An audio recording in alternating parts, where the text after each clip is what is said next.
Welcome to West Texas, the tiny town just north of Waco. Its borders are framed by interstate on one side, lush pasture land on the other, where mom and pop shops are the heartbeat of the community, divided only by the locomotives that rumble through town like clockwork.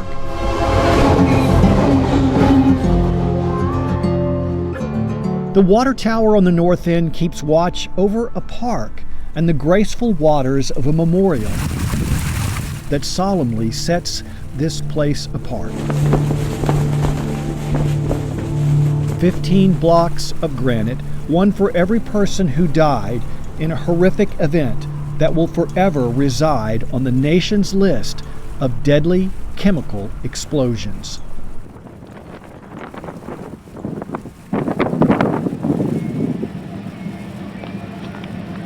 It should collapse.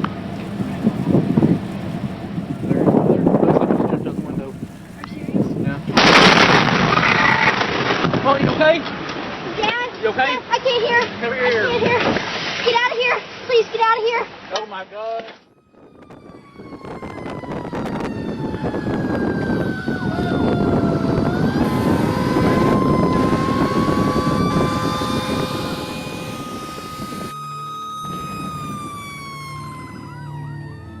When the smoke cleared, 15 were dead, more than 200 injured. Among them, mayor and volunteer firefighter Tommy Muska, who was 200 feet away from the burning West Fertilizer storage building. The smoke billowing up, the building was fully engulfed. We were trying to back up our trucks and get out of there because it was futile. There's nothing the fire department can do. They're just going to let it burn. At that moment, no one was aware of what was about to happen. Inside the burning fertilizer building, 40 tons of ammonium nitrate stacked in a heap, much like this, when it overheated and the roof collapsed, triggering an explosion. All of a sudden, I saw the blast and then saw the air coming across the field here, right behind you, and then it hit me and knocked me down. Here, we need every ambulance we can get this way. A bomb just went off inside here. It's pretty bad. We need somebody here now. We just had a bomb go off in here. But it wasn't a bomb. It was a chemical reaction involving the fertilizer ammonium nitrate, just like the 1995 bombing of the federal building in Oklahoma City. What was also later discovered, emergency responders in West say they were never informed of a potential for ammonium nitrate fertilizer to explode. We went in guns blazing, like we're trained to do every day, is go in and put out that fire on that sea house. We didn't know, that ammonium nitrate would blow up in 10 minutes. But according to the 1986 Federal Right to Know Act, they were supposed to have been warned.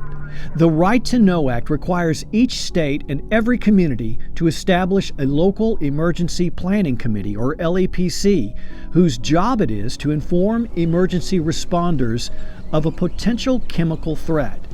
In West, however, that never happened.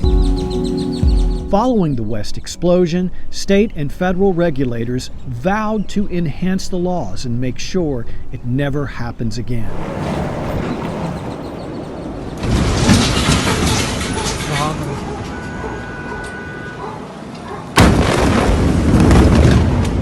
On August 4th of this year, in Beirut, Lebanon, another, more devastating explosion, but with eerily similar characteristics. I'm good.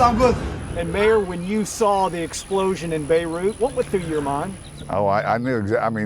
The same thing that went through my mind here. I saw it. I saw that push of air. It was exactly, other than the magnitude of theirs is much larger, it was the same thing. Same thing that happened to me 7 years ago, 200 feet away. The images are haunting. They're the ultimate person. But for Mayor Muska, what we are about to tell him will haunt him more. Hazardous chemical safety policies enacted in response to the West disaster were repealed, wiped off the books by the Trump administration late last year. They were collectively known as the Chemical Disaster Rule. They were enacted by the Obama administration in 2016 and designed to tighten restrictions on chemical companies and help prevent chemical disasters and better inform and prepare first responders. What's your response to that? Disappointment, I guess, would be the first thing. Disappointment. They don't remember. They don't seem to remember the devastation that chemicals can cause. But there's more. The Federal Right to Know Act also stipulates that any person may request the state or local emergency planning commission to provide the hazardous chemical identification forms that every business is required to submit to the Texas Commission on Environmental Quality.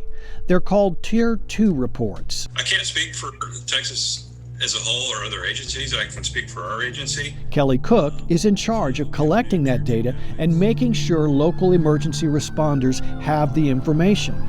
But despite federal law, he says Texas prohibits the release of hazardous chemical details to the public. It's probably not a good thing that anybody can call up and get that information. That's very sensitive information. In Texas, we have to find a fair balance between community right to know and protecting that same community. Why do you have to find that balance when the federal government says the communities have a right to know? Why is it up to you to make your own decision as to whether or not the public can know if a certain chemical is in a certain facility? Brent, it's not up to me. That's part of the statute that I'm charged with following. Cook cites a state law passed after 9/11 that prohibits the release of information relating to a chemical, biological agent, toxin, or radioactive material that is more than likely to be used in construction or assembly of a weapon. Spectrum News 1 has learned that state officials stopped making Tier 2 chemical reports available to the public after the West explosion. But then, later in our conversation, Cook suddenly broadens his interpretation of the law to include citizens who live near a chemical facility. So, if you live nearby and you have a need to know, you have an avenue to gather that information. You can also go to your local LEPC and request to see the Tier 2 report.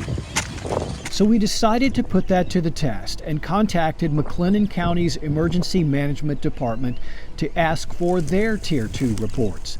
Again, by law, they're required to release the reports throughout their county involving the towns of Waco and West. What are you actually looking for? I'm looking for the Tier 2 reports in Waco. Yes, sir. I understand. Is any particular subject? Now, I just wanted to see what is generally being stored in and around schools in Waco. After several minutes on the phone, he tells me that the McLennan County's Tier 2 reports are private and that I would have to seek an Attorney General's opinion to agree to release them. The new system is all behind a password protected firewall and only given out in certain circumstances.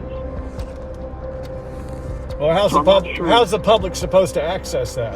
There just needs to be more awareness. That's what West Mayor Musco would like to know as well. I think the safety of the people that live next to these plants take higher priority than that. Yeah, this is a hole. Oh, okay. That was the crater. Right there. The mayor and I take the short walk from the memorial up the railroad tracks. The building that actually caught on fire was right here. And stop to survey the scarred landscape of where the explosion occurred. The 12-foot deep crater has been filled in and the grounds are empty. Near the road, a handmade cross, a memorial to one, maybe all of the dead. While the lot has long since been cleared, what will always remain here is the haunting belief this tragedy should have been prevented. There just needs to be more awareness of where it is, where it's stored, how it's stored. And that's from a small town mayor that lost a quarter of his town.